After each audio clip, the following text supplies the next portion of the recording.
Today we're checking out a graphics card that I used to build my first ever PC back in 2013, the GTX 760.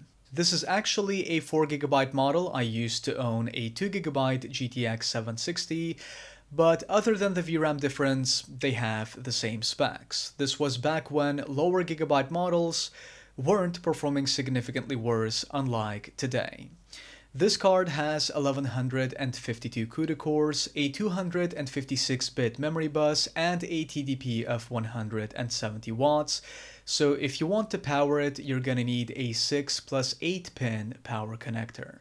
Back in the day, it was sold brand new for about $250. Nowadays, though, you can find one on the used market in the range of $50 to $60. So let's see if this thing can do anything in modern games. For the specs, we have a stock Ryzen 7 2700X paired with 32GB of 3200 MHz memory and a 700 watt power supply. For the driver version, we have 474.30, which is the latest driver available for this GPU as of recording this video, and power as well as temperature limits were maxed out in MSI Afterburner.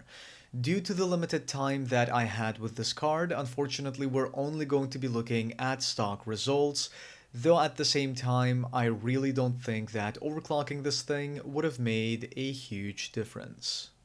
Alrighty, let's kick things off with relatively good results, and starting off we have Apex Legends. We're using low settings at 1080p.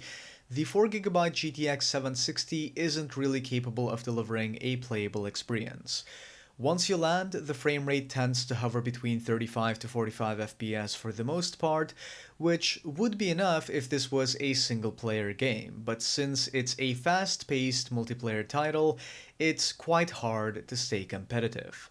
Switching to 720p, we're getting a noticeable boost in frame rate, making the game a bit more playable, though of course spotting enemies is a bit harder at this resolution.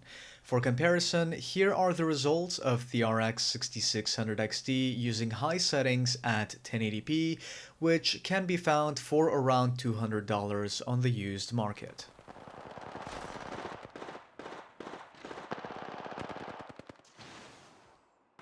Next on the list we have PUBG, which runs pretty good at 720p using very low settings. The frame rate can drop below 60s in some areas and the game can stutter a bit in the first few matches, but other than that it is quite playable.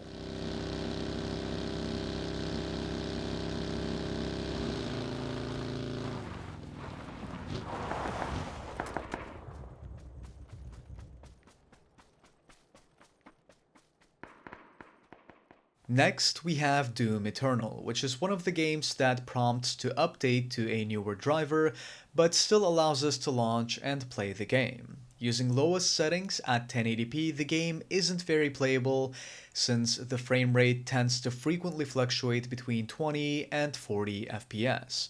When it comes to 720p at 50% render scale, the game does become more playable, though the frame rate still fluctuates a lot and can drop below 30s from time to time. So if you don't want to throw up, it's best to have a 30 FPS lock in this game.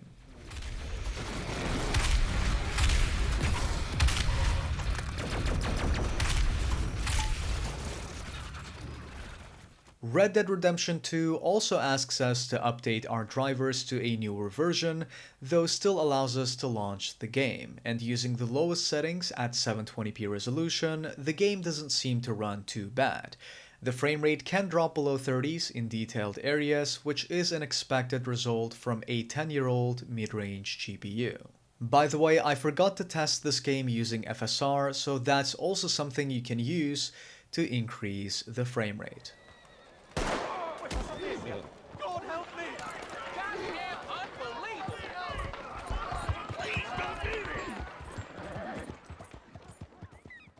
Something that I didn't expect to happen is for this graphics card to be able to run Spider-Man Remastered at 1080p.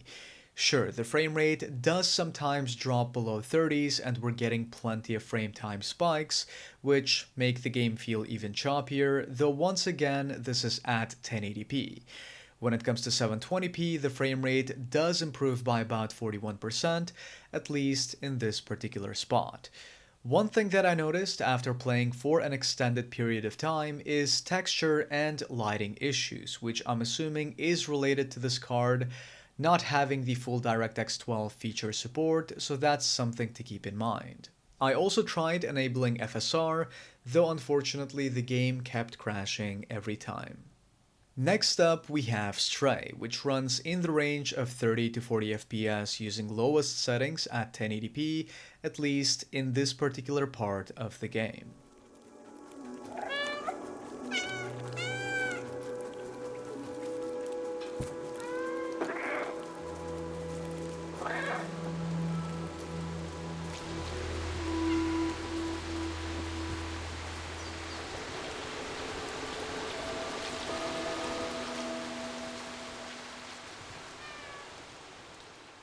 When it comes to the rest of the games, unfortunately they're either unplayable or refuse to launch at all. Dying Light 2, for example, is, funnily enough, completely dark for me, and this isn't at night, it's literally 8 in the morning in the game. Warzone 2 has texture issues, assets take ages to load up, and the game eventually makes the whole PC crash.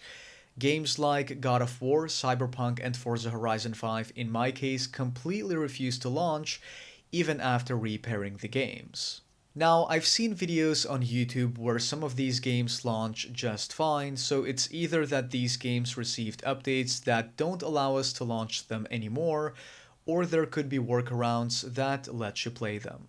Looking at temps, this particular GTX 760 doesn't exceed 67 degrees Celsius in a 19-degree room while stress testing. During gaming, the temps are usually quite a bit lower than that in most titles, and the total system power consumption never goes beyond 300 watts with this card.